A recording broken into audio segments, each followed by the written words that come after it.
Hey guys, as you probably already know from the title, this video is going to be me talking about why I'm not going to be at TI this year. And, in light of all the drama around Game and Gladiators and all that kind of stuff, I would like to give the disclaimer that this video is not um, meant to be drama bait or gossip or anything like that.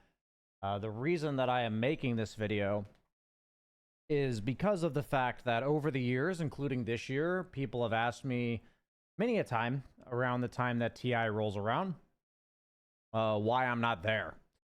So I would like to talk about, first off, obviously, if it wasn't clear, I'm not invited to TI and I'm also not attending TI this year, despite the fact that it's in Hamburg and I live in the Netherlands. So it would be a pretty easy trip for me to get there. I would just basically like to give you my reasons and discussion about what I believe has happened. As best I can, unbiasedly, but bias J will always seep through. So, I kind of want to just give you a timeline of my Dota career as best I can in relevance to this, and yeah, just be forthcoming about what's going through my mind about TI. So, if we rewind to the days where I started streaming, I was just watching professional matches, and I was really passionate about just analyzing with my viewers and all that. And one day I got invited to go to a BTS event at the Summit House. And that year, I kind of blew up in regards to I went to that event, went to a few more BTS events, never went to like a major LAN, and suddenly I got an invite for TI8. So, which was in Vancouver. That was my first TI that I ever attended. And up until that point, I'd also been a semi-professional player. Like I was occasionally attending LANs and, not doing so hot. But, I think it was every person's dream in Dota, including mine, to be a part of TI. So when I got invited to TI8, that was one of the best things that ever happened to me within my career and one of the biggest milestones and highlights. And I can't even put in words like how excited I was when I got invited to TI. And that event was honestly an amazing experience. Everything surrounding it, the storylines within Dota, the crowd, the city that we were in, Vancouver, everything around it, like inside and outside of the game, was just an amazing experience. It was like probably the best memory I'll ever have of an event. And so for the next few years, I became regular. I'd say I became a regular analyst at events. I started doing because of that, I feel like I got more so invited to standard like majors and minors and gigs throughout the year that were not just Beyond the Summit house events, basically. And so I got invited to TI9 again. And then the whole COVID thing happened. Then I got invited to TI10, which, was effectively 2 years after TI9. And that was the COVID TI. And I'm not going... I was like, this was the part where I got to where I was like, I'm not sure exactly what I'm going to say, but I know I'm not here to give details that I do not believe are correct to talk to the public about. But the best summary I can give of TI10 was, at that point, TI still meant everything to me. I felt like the entire year that I worked for Talent, that I did other events, was to basically prove myself that I was qualified to work TI. So it's like every other event was like a supplement to TI. Everything I did was so that I could get invited to TI. And so I take responsibility for like going into the event with these expectations, with like kind of just putting the entire event on a pedestal. I wouldn't say that's like too surprising given the history of TI back then. And that was like a $45 million prize pool or something ridiculous like that. But I think I can safely say that in my Dota career, that was the worst work environment I've ever experienced by like a large margin. A lot of stuff, you know, obviously it was COVID TI, so there were a lot of things that logistically just went wrong with the event, and that's like to be expected. But there were a lot of things that happened behind the scenes that were just, for lack of any better description, a very, very unenjoyable experience. And I believe because of my expectations going into the event and the pedestal in which I had put this on, and how I felt like this was everything I ever worked for, and then to have somewhat of a reality shattering, I would say, where I just was like, this is what I worked for. Like, it almost felt like my entire life was pointless at that point. And I think that's kind of what happens when you put like your self-worth and your like everything you're working towards like a specific goal.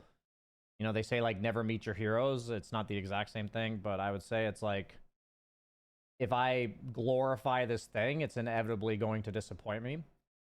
But nonetheless, after the event, I vented, and in a not so professional way. I'm not even going to sugarcoat it. It was not a professional way. I vented about general things that happened at TI and how miserable of an experience it was for me. And it's not like that's incorrect, meaning like it's not false. That event was an incredibly miserable experience for me. But the way I went about it was incredibly unprofessional, and it's the reason why I'm giving this context is because it's almost certain that Valve saw that. And it's unsurprising that they would no longer want to invite me to their event, their like treasured event of the year, when I probably appeared very ungrateful and bitter towards it. So, you know, what I do, I wouldn't say it's a regret, but what I would like to have done differently was potentially reach out to them. I don't really have like a reliable contact at Valve, but either have talked about that within my close circle of people I know, or have talked about it maybe in a way that wasn't so venti heavy and almost rage heavy, I would say. I don't remember exactly what I said, but I know it was not professional. It was all true, but it was not professional. So the reason why I think this context is important is because, as objectively as I can be about this scenario, I would like to think that I am qualified on paper to work TI. At least, for instance, this year, and I would say the last year as well, because both years I regularly worked events throughout the course of the year. And quite frankly, literally all of my coworkers that I have at events, all of them are invited. So I feel like I can safely operate under the assumption that the things that I said after TI-10 are likely the reason that I'm not invited. I have no actual idea. Like, nobody ever said anything to me. And it feels not pointless, but I don't even know if I were to reach out to Valve, like, who would it be? You know, it's not like there's like a contact that I know. So it's like, I guess in my head, I've thought before, like, maybe I should honestly ask for feedback or candidness about, like, hey, yeah, we don't want you at TI because of this or whatever. But for me, at this point, I've accepted that that's probably the reason. And if there's a different reason, then I just don't know what it is. But what happened was, after TI-10, because of really, I can't express enough that my reality was just shattered. I didn't know how to handle it. And what I knew needed to happen was that I take a break from talent work. So I took a pretty significant break from talent work. About a year and 9 months-ish, maybe a year and like 6 months. There was a while. It was at least a year and a half. And going into TI-11, I remember having this hope because I know they had brought back people who were no longer like full time working. Like I had thoughts about like people like Merlini and stuff that would mainly work TI and not really do anything throughout the rest of the year. But you know, Valve would invite them because it was the signature Dota events, and it probably sounds pretty delusional when I say it out loud, but this was my perspective going into TI 11 that I hoped. It wasn't that I thought it's like I deserve this, but it was more like I had that hope that they would still invite me, even though I hadn't done talent work throughout the entire year. And then they didn't invite me. So, unsurprising. You know, in hindsight, unsurprising. And, you know, so over that year and a half that I wasn't doing talent work, that was a big mentality growth period for me. You know, I think a lot of you, if you follow me regularly, have seen a big shift in me during that time leading up till now. And I eventually felt comfortable trying talent work again because I had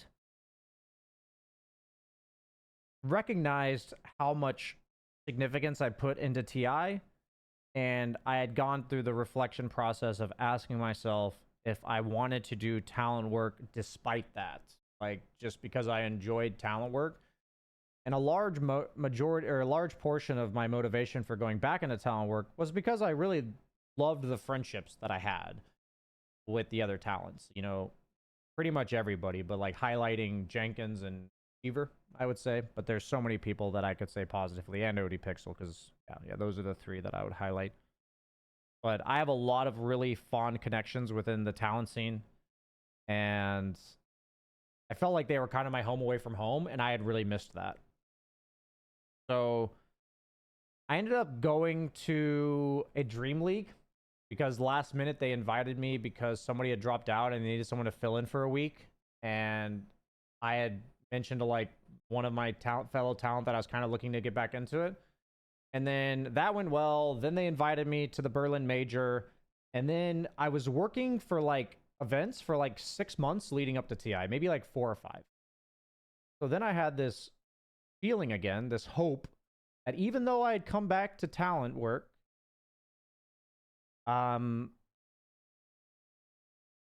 already telling myself that I want to do this even though I don't get TI.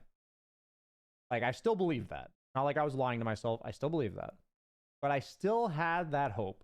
I really did. I still had that hope that I would get invited to TI. And I was telling myself that I only wasn't invited to TI last year because I didn't work any events. And spoiler alert, I didn't get invited to TI 12. So that one still hit me. And it especially hit me because I worked Riyadh that year. And the TI invites usually come out around that time.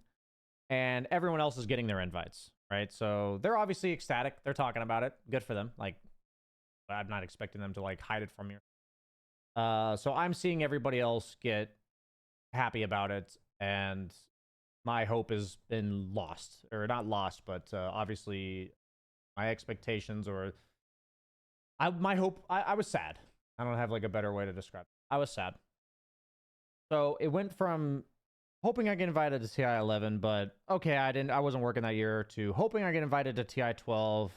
I was working that year, and then the following year, between TI 12 and TI 13, because this year I believe is TI 14, is I worked the entire year for events. I worked like 6 or 7 events. I was full time again. And this was the year for TI 13 where I thought it was indisputable that, based on my limited understanding of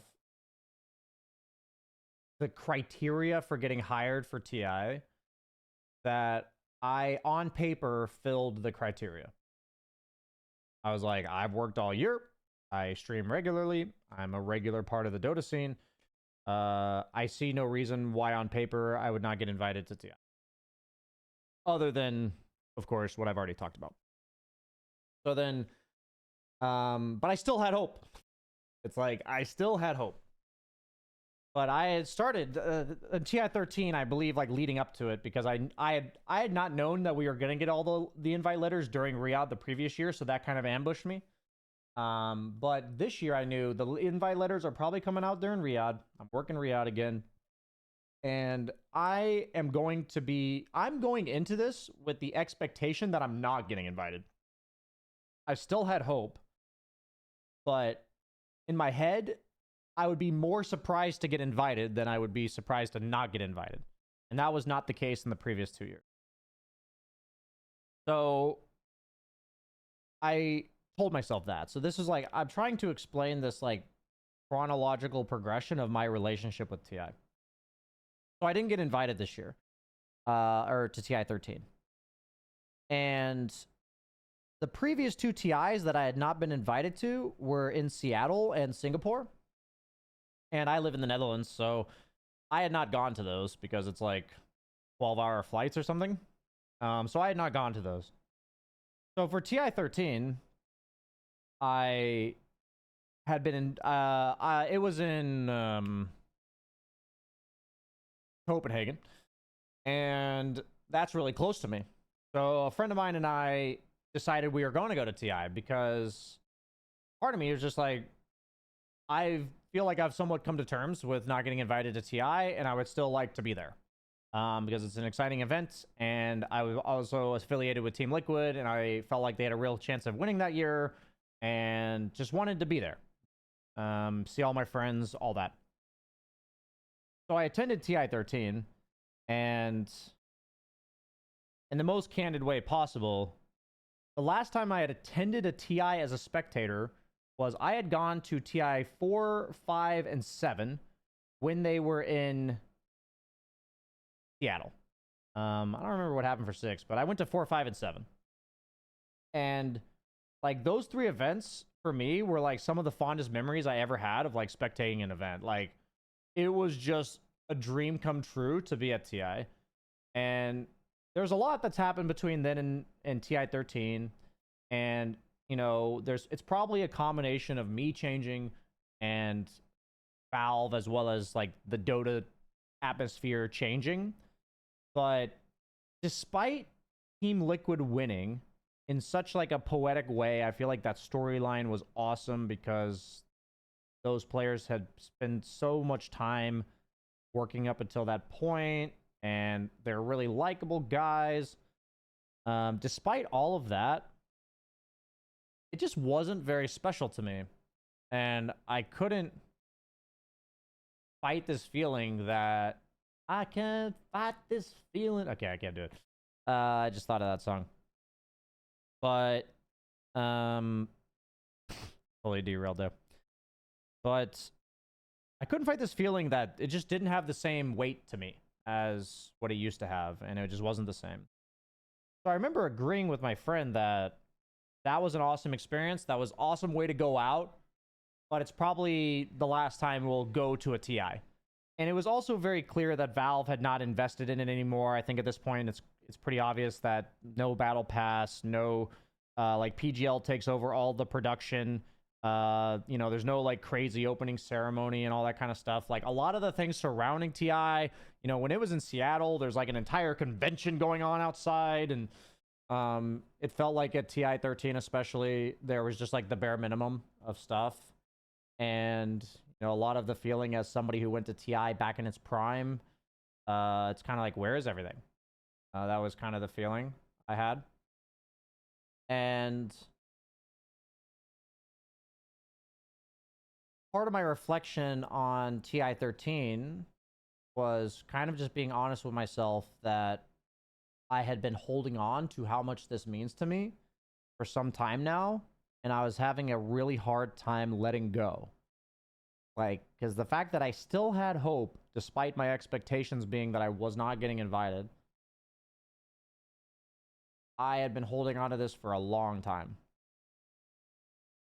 And over the course of the next year, I actually spent like a few months playing Deadlock because I had been really frustrated with Dota and I wanted to get away from it. And I felt like because of how I felt at TI, amongst other things, that maybe it was just time for me to move on from Dota in general. Like that was kind of how I felt. And you know, that ended up not being the right answer to my problem. And if you don't know, I've come back and I'm full-time streaming Dota, and I'm really enjoying my relationship that I have with Dota right now.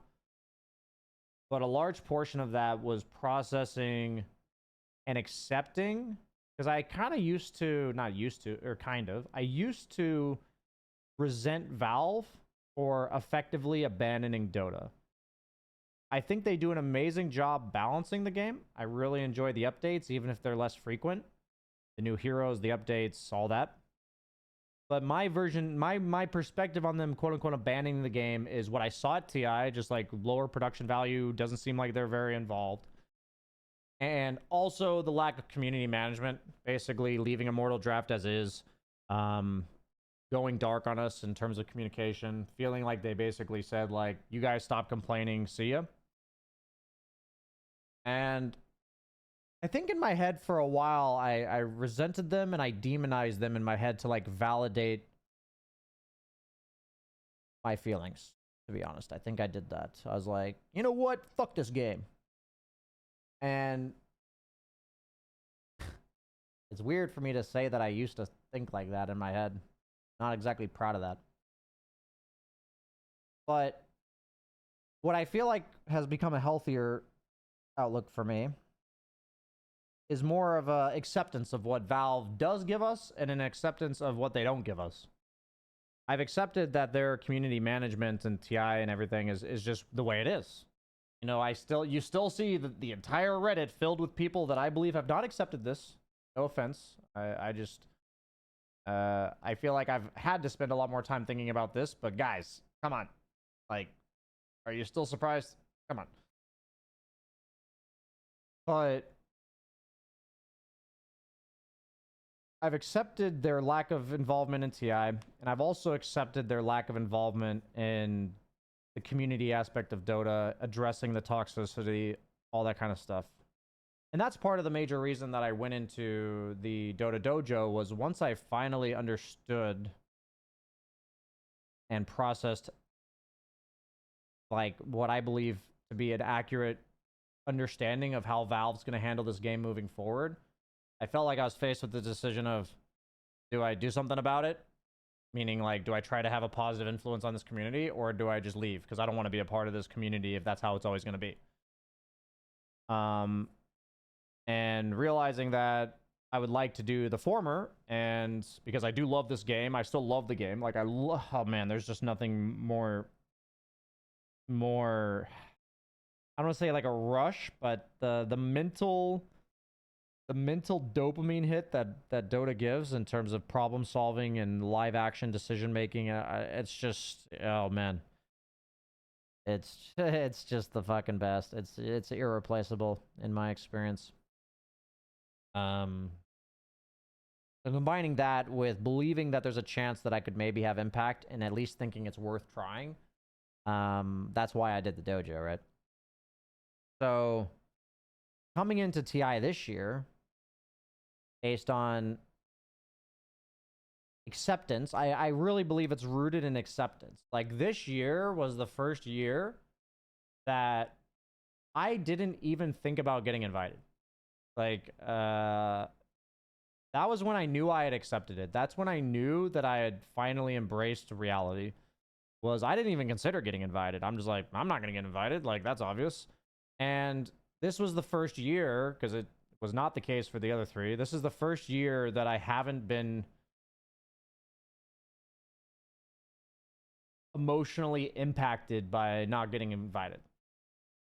And so I feel like that's why I'm probably ready to record this video, was because I feel like I've done all the processing that I need to do. There's not anything left. Like, I feel like I know where I stand. And I said earlier that I demonized Valve in my head. And I'd like to say that I understand why they just abandoned the community. Like, I think we were a bunch of ungrateful little shits, to be honest. I feel like if I was Valve, And I'm like a programmer and I like to design games and I have a passion project and all I ever get is how like all these fucking complaints and whining and toxicity. I didn't sign up to be like a community manager. I signed up to make a game. And one thing I always thought, this was the thought I always had, is why don't they just hire people to like do shit like community management? And the fact is, like, there are other companies that do that. And what I've learned in the short time, like, I'm not going to act like I know anything, but like in the short time that I've done the Dota Dojo, where I've hired a moderator team and tried community management, just because you hire people doesn't mean you're not doing any work. You're actually doing extra work, at least in the short term, because you're trying to teach them to do the things that you want them to do and carry out your vision. And I just completely respect anybody who doesn't sign up for a task and they don't want it. And I feel like Valve just doesn't want this task. Like, that's just not what they want. And I feel like I understand that. And unless it meant a lot to me to better a gaming community, like that's what was my passion, which for me it is. But unless that's my passion, I would never do this. I would never try community management. So I guess another reason that I feel like I've been able to accept and move on is because I've tried my best to empathize with Valve. And rather than consistently demonizing them, complaining about them, whining and all that, I have chosen my approach to be that I am grateful for whatever they give us. And if they ever stop updating the game of Dota, maybe I'll have to reevaluate where I go from there. But as long as they're still balancing the game, as long as the gameplay aspect is still there, then I've got my system. I've got my philosophy. I've got my perspective. And that's to be grateful for that and to very confidently know that they're probably never going to do anything community-based. And that's fine. Would it be ideal if it was another way? Sure. But I don't think it is. So I've had a lot of people ask me, what do you wish Valve would do? I get that question like daily. And my answer generally is I've accepted that they're not going to do anything. And I don't see a point in talking about it. Because it's not like we do anything by talking about it. It doesn't accomplish anything. Rather than what do I wish they would do, what would I like to do in response that they're not going to do it? And that's what I've done, is the dojo. But because of the fact that I've talked about accepting of my role in TI not being a thing, and because of how I felt about last year, where it just felt like the spark of the event was gone, that's why I'm choosing not to attend the event this year. It just doesn't feel like the right thing to do, to attend the event. It doesn't feel like there's any true purpose for me to attend the event. I will happily be watching it. I love Dota. I love watching professional teams compete. And I will absolutely be watching it. And I'm not going to act like, I don't need TI. I don't need Valve. If there's ever a day where somehow a discussion happens or whatever, where Valve gives me the opportunity to participate in TI again, I would be incredibly grateful, and I would try to take that with grace. And it would mean a lot to me if I were to ever be a part of TI again. But I've also accepted that will probably never happen, and that I will be fine if it doesn't. But I'm also not going to be the guy that's like, okay, fine, I don't care, because I do care. But I feel like through many years of accepting and gradually, coming to terms with reality, I have landed in a spot where I don't go to TI. I'm looking at the recording, and I see that this video is 30 minutes. I had absolutely no clue how long it was going to be. But like I said at the beginning, the point of this video was to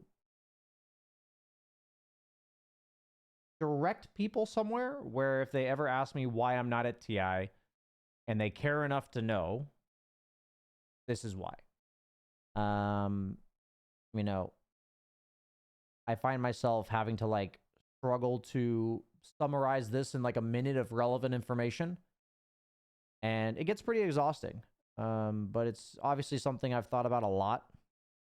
That's affected my life pretty significantly, all things considered. And I hope this gives you guys some meaningful insight as to my journey, I guess, in regards to TI within Dota and my approach now. As long as I'm around and as long as TI is around, I still intend to be watching all of the TIs. So if you're still here watching this video, please come join me. Watch some TI. I'll be watching it as much as I can on my Twitch channel. I'm not going to watch every game, but I'll definitely be watching while I'm live. Keeping an eye out for things. So thank you so much for sticking around for this conversation. Guys, next video, I guess. My standard YouTube outro. Bye-bye.